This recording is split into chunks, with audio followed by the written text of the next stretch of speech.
ವೀಕ್ಷಕರಿಗೆ ನಾನು ನಿಮ್ಮನ್ನು ಕರ್ಕೊಂಡು ಹೋಗ್ತಿರೋ ಜಾಗ ಯಾವುದು ಗೊತ್ತಾ? ತಟಕೆರೆ ದೊಡ್ಡಿ ಅಂತ ಮೀಣ್ಯಂ ಗ್ರಾಮ ಪಂಚಾಯತಿಗೆ ಬರುವಂಥದ್ದು. ನೋಡಿ ಅಲ್ಲಿಗೆ ಹೋಗಿದ್ವಲ್ಲ, ಆ ಜಾಗದಲ್ಲಿ ಹಳ್ಳ ದಾಟಿ ಹೋಗ್ಬೇಕು. ನೋಡಿ ಅಲ್ಲಿಗೆ ಹೋಗ್ಬೇಕು ಅಂದರೆ ಹಳ್ಳ ದಾಟಿ ಹೋಗ್ಬೇಕು. ಇಲ್ಲಿಗೊಂದು ಸೇತುವೆ ವ್ಯವಸ್ಥೆ ಇಲ್ಲ ಅಂತ ಹೇಳಿದ್ರೆ ನಿಮಗೆ ನೆನ್ಪು ಮಾಡ್ಕೊಳೋದಾದ್ರೆ ಹಳ್ಳ ದಾಟಿ ಹೋಗ್ಬೇಕು. ನೋಡಿ ಇದೇ ಹಳ್ಳ, ಆಯಿತಾ? ಮಿನ್ನತ್ ಹಳ್ಳ ಅಂತಾರಂತ ಇದನ್ನು. ಈ ಹಳ್ಳ ತುಂಬಿ ಹರಿದ್ರೆ ಮುಗೀತು.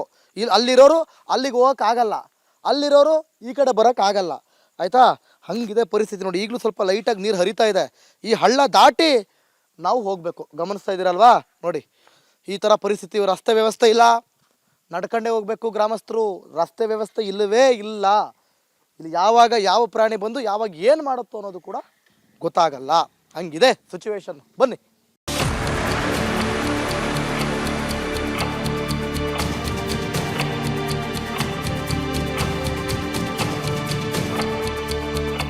ಎಲ್ಲಿ ಈ ಕಡೆ ಲೈಟೇ ಇಲ್ಲ, ಏನು ಇಲ್ವಲ್ಲಕ್ಕ?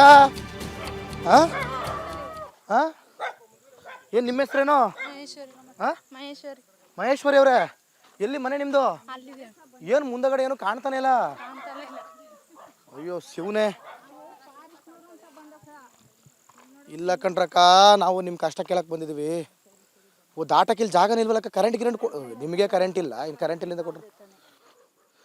ಈಗ ನೋಡಿ, ಇದು ಭೂಮಿ, ಜನರು ಉಳುಮೆ ಮಾಡ್ಕೊಂಡು ಬದುಕ್ತಾ ಇರುವಂಥ ಭೂಮಿ. ಈ ಭೂಮಿನ ಇವರು ಕೃಷಿ ಬಳಕೆಗೆ ಮಾಡ್ಕೊಳ್ತಾ ಇದ್ದಾರೆ. ಇವರು ಅದನ್ನು ಮಾಡಲಿಲ್ಲ ಅಂತಂದರೆ ಇವ್ರನ್ನ ಇಲ್ಲಿ ಇರೋದಕ್ಕೂ ಬಿಡೋದಿಲ್ಲ. ಅವ್ರಿಗೆ ಜಾಗ ಖಾಲಿ ಮಾಡಿ ಅಂತಾರೆ. ಹೋಗ್ಲಿ, ಮಾಡ್ಕೊಂಡು ಇವ್ರು ಬದುಕಲ್ವಾ, ನಡಿಲೇಬೇಕಲ್ವಾ?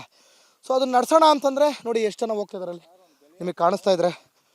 ಸಾರ್ ಬನ್ನಿ ಸಾರ್, ನಮ್ಮನೇಲಿ ಅವರಲ್ಲೂ ಅಟ್ಲೀಸ್ಟ್ ಸೋಲಾರು ಮಾಡ್ಕೊಂಡವ್ರೆ. ನಮ್ದ್ರಲ್ಲಿ ಅದೂ ಇಲ್ಲ, ನಮ್ಗೆ ಆಗ್ತಾ ಇಲ್ಲ, ನಮ್ಗೆ ಅದನ್ನು ಮಾಡೋಕ್ಕೂ ನಮಗೆ ಶಕ್ತಿ ಇಲ್ಲ ಅಂತೀಯಾರ ಅವರು.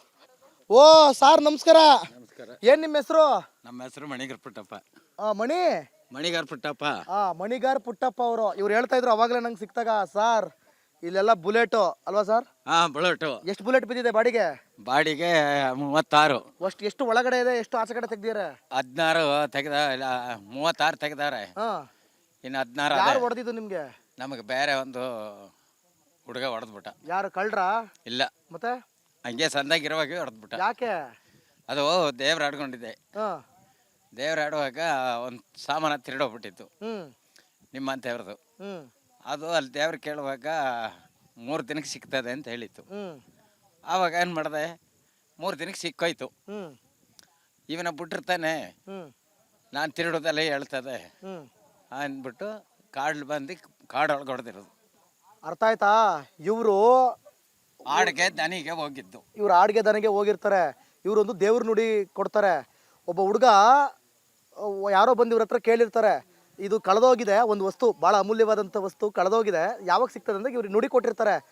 ಅಂದ್ರೆ ಇವ್ರ ಮೈ ಮೇಲೆ ಬರುವಂಥ ದೇವ್ರ ನುಡಿ ಅವ್ರು ಹೇಳ್ತಾರ ಪ್ರಕಾರ ಅಲ್ವಾ? ದೇವ್ರ ನುಡಿ ಕೊಟ್ಟಿರ್ತದೆ, 3 ದಿನದಲ್ಲಿ ಸಿಗುತ್ತೆ ಅಂತ. ಅವ್ರು ಹೇಳ್ದಂಗೆ 3 ದಿನದಲ್ಲಿ ಸಿಕ್ತಂತೆ.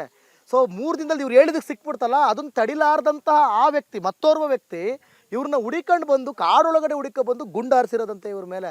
ಆದರೂ ಅಷ್ಟೊಂದು 36 ಗುಂಡು ಹೊಡೆದ್ರು ಇವರು ಬದುಕುಳಿದಿದ್ದಾರೆ. ಹೇಳಿ, ಏನು ನಿಮ್ಮ ಪ್ರಾಬ್ಲಮ್ ಊರಲ್ಲಿ? ಸರ್, ದನ ಕರ ಮೇಸಕ್ಕೆ ತೊಂದರೆ. ಇವಾಗ ಕಾಡ್ಲೆ ಆಗ ಪೂರ್ತಿ ನಮ್ಮ ಎಲ್ಲೆಲ್ಲಿ ದೊಡ್ಡಿ ಹಾಕೊಂಡು ದನ ಮೇಯಿಸ್ಕೊಂಡಿದ್ದ. ಇವಾಗ ಕಾಡು ಪ್ರಾಣಿ ತಂದು ಬಿಟ್ರು, ಎಲ್ಲ ಕಟ್ ಮಾಡ್ಬಿಟ್ರು. ಕಾಡು ಪ್ರಾಣಿ ತಂದು ಅವರೇ ಬಿಟ್ರ? ಕಾಡಲ್ಲಿ ಮುಂಚೆನೆ ಇರ್ಲಿಲ್ವಾ? ಮುಂಚೆ ಎಲ್ಲ ಯಾವ್ದು ಇಲ್ಲ. ಅದಂಗೆ ಅದು ಕಡ್ಸಿರಿ ಇವಾಗ ತಂದು ಬಿಟ್ಟಿರೋದು. ಮುಂಚೆ ಎಲ್ಲ ಇಲ್ಲ, ಅಷ್ಟೊಂದು ತೊಂದರೆ ಇರ್ಲಿಲ್ಲ. ಈ ತೊಂದರೆಯೇ ಇಲ್ಲ. ನಮ್ ಬೇಕಾಜಾಗಲಿ ಮನೆಗ್ತಿದ್ದ, ಬೇಕಾಜಾಗಲಿ ಎದ್ರ ಬತ್ತಿದ. ಅವಾಗ ಏನು ತೊಂದರೆ ಇಂತಕ್ಕದ್ದನ ಇಲ್ಲ. ಇವಾಗ ಬಂದೆ ಫಾರೆಸ್ಟ್ನವ್ರು ತಂದು ಎಲ್ಲ ಬಿಟ್ಬಿಟ್ಟು ಮಕ್ಕಳು ತಿನ್ನೋದು, ಮನೆಗೆ ನುಗ್ಗೋದು, ಕಾಡ್ಗೋದ್ರೆ ಮನ್ಸನ್ನ ಹಿಡ್ಕೊಳೋದು, ಈ ತರ ಆಗ್ತಾ ಇದೆ. ಈ ರೀತಿ ಆಗೊಂಡ ನಡ್ಕೊಂಡದೆ. ಏನು ಯಾರಿಗೂ ಏನು ಅರ್ಜಿ ಕೊಟ್ಟಿಲ್ವಾ? ನೀವೇನು ಕೇಳಿಲ್ವಾ? ನಮ್ಗೆ ಯಾರಿಗ ಅರ್ಜಿ ಕೊಡೋದು ಸರ್? ನಮ್ಗೆ ಯಾರು ಕೊಡೋದು ಅರ್ಜಿ? ನಮ್ಗೆ ಯಾರಿಗೋ ಕೊಡೋಕೆ ಅರ್ಜಿ ನಮ್ಗೆ ಗೊತ್ತಾಗಿದ್ರೆ ತಾನೆ, ನಾವು ಓದ್ಕೊಂಡಿದ್ರೆ ತಾನೆ ಅರ್ಜಿ ಕೊಡ್ಬೋದು. Correct sir.